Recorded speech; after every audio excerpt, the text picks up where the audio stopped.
In today's video, I'm going to teach you how to add and record an 808 bass in Soundtrap. By the end, you'll know exactly where to go, what to click, and how to capture a clean 808 bass line for your track. First, open Soundtrap in your browser and log into your account. Once you're in, head straight to your projects. This is your hub for everything you're working on. Find the project you want to work with and select it to open its details. When you're ready to start creating, click on Studio to launch the main workspace where all the recording and editing happens. Inside the studio, look for the option to add a new sound source and click Add Track. A panel will appear with different instrument types. Choose the bass and 808 option to bring in an instrument designed specifically for those deep, modern, low-end tones.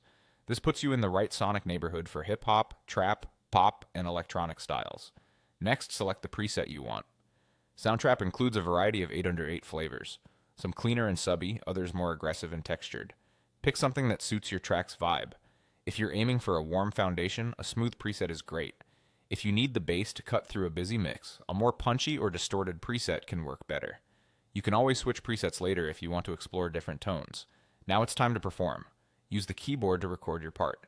You can play using the on-screen keyboard or your computer keyboard, and the notes will trigger the 808 instrument. When you're set, press the record button and start playing your bass line in time with your project. Keep your hands relaxed and focus on the rhythm. 808 parts are most effective when they lock tightly with the drums. If your track emphasizes long, sustained notes, hold them confidently. If it's more rhythmic, keep your notes short and precise to match the groove.